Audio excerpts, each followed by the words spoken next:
Hey, thanks for making it to Veterans Info Tap. I'm glad you made it. I have some important news to continue to share with you. This is regarding the schedule of rating change from January 10th, 2024, so just a few months ago. Many of you are not aware of it or how it can impact you and so forth. So I wanted to kind of go through it again, make sure that you're aware of this change that the VA, in my opinion, kind of slipped in here. It really wasn't on the radar for a lot of folks. I did a video on it a while back, and I just wanted to do it again. Go through the changes specifically, read what it's talking about, and talk through potential workarounds, because it is a very impactful change negatively, in my opinion. I don't like this this change at all.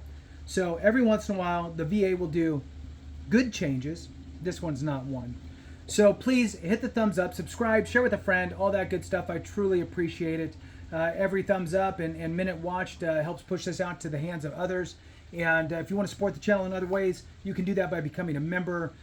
You can go to the home page. You'll see the highlighted members and a join button. I do my best to get back to any of you members who post comments. I try to hit it's impossible. There's too many to hit everybody, so it's a way for me to kind of focus at least on one group. So I really appreciate you members. I appreciate everyone who subscribes, watches, thumbs ups, and all that good stuff. I really do. Thank you so much for all you do. All right, so let's jump in this. Collectively, we are making an impact, and that's what it's all about. All right, so this is a rating schedule change that went into effect on the mental disorders body system. And you know, most of the time we're talking about the CFR, the Code of Federal Regulations. We're talking about the schedule of ratings. We're talking about things like that. This is in the M21-1, which the M21 is essentially kind of a, I don't know, it's kind of like a manual on how to function claims and so forth. It's a little deeper dive into some stuff.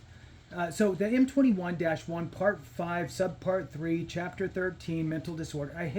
I don't like to read it all, but at least now you know where it's at. So anyway, so M21-1, Part 5, Subpart 3, Chapter 13, Mental Disorders.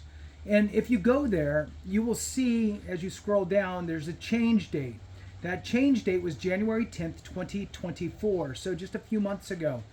And it is a very, very impactful change. This isn't just, you know, they changed an and, or, you know, they added a comma. This is impactful specifically to insomnia. Now, I want to read through it here, and this is under the section that says considering service connection. Well, it says SC, service connection. Considering service connection for insomnia. All right. I'm going to read through what it reads today. I'm going to give you a little bit of, you know, what it's going to look like, or how it looks now, what it used to look like, how that doesn't apply anymore, and some potential workarounds as we go through it. And I think the best way here is just to kind of read through it and stop, give a little clarification, and just kind of deal with it as we move through their section here. It's not that long, so let's jump into it. All right, considering service connection for insomnia.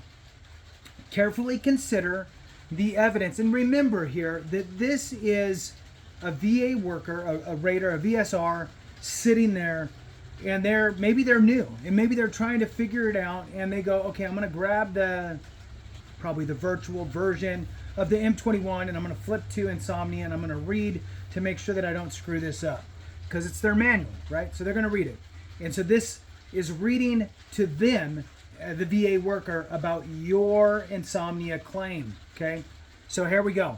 Carefully consider the evidence of record when deciding service connection for insomnia.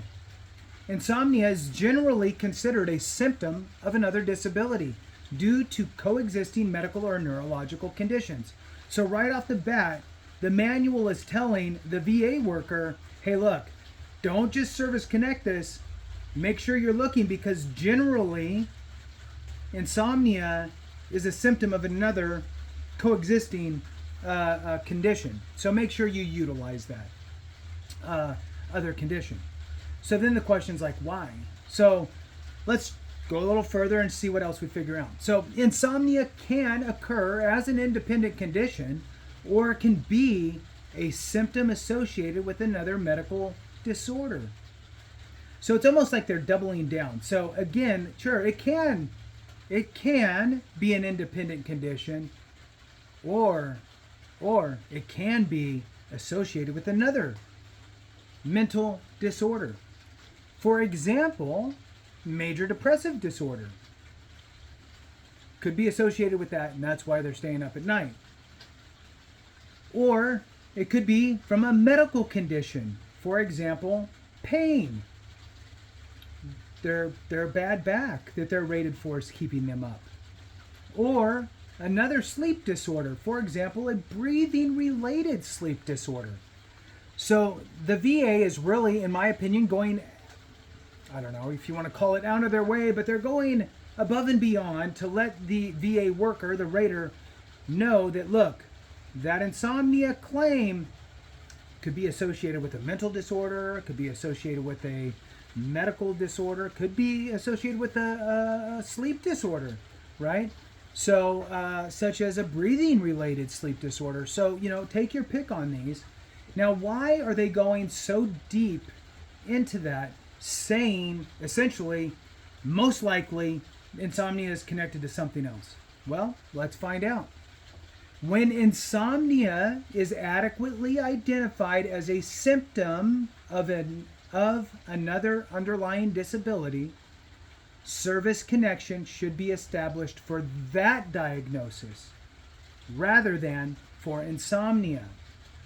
And the insomnia symptoms should be included in the evaluation for the primary service-connected disability.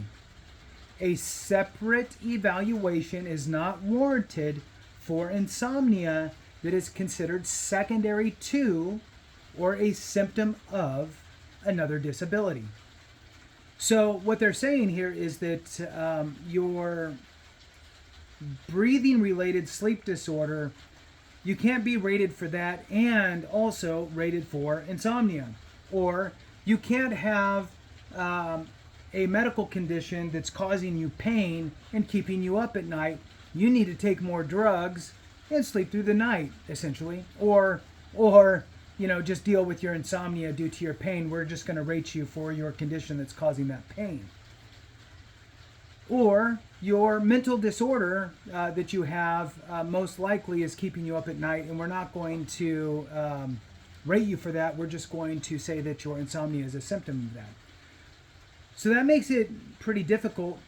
As you can see, they're painting the picture of secondary condition of insomnia is going to be very difficult, or not even a possibility, actually, at this point. A separate evaluation is not warranted for insomnia that is considered secondary. There you go.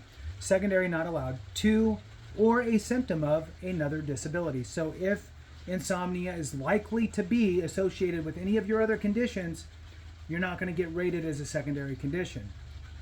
So let's move on. However, service connection can be established on a direct basis for insomnia in the absence of a known or established underlying etiology, if there is, and then there's 4 bullet points here. An event in service, such as a diagnosis of primary insomnia or insomnia disorder in service. A current diagnosis of insomnia disorder meeting the DSM-5 diagnostic criteria, so you must be diagnosed. A nexus establishing insomnia disorder post-service is connected to the event in service. So essentially those first 3 are: show me that you served in the military, show me that your insomnia manifested during your time in service, and you have to have an actual diagnosis of that insomnia. So, moving on, the condition is not associated with any other disease or injury. So, the next one, that the condition is not associated with any other disease or injury, again, is doubling down on secondary is not an option. So, At this point, I'm going to go back up and if you do not have any other mental disorders rated, you could, for example, I'll go with what you can't do, and then we'll go with what you might be able to do. So what they're saying here is you cannot say, I'm service connected for my back. My back hurts so bad I can't sleep through the night. I wake up at 2 or 3 in the morning and I can't go back to sleep for hours and hours because now I have insomnia due to my back condition. Well, they're not going to let you get rated for that as a secondary condition. However, if you have a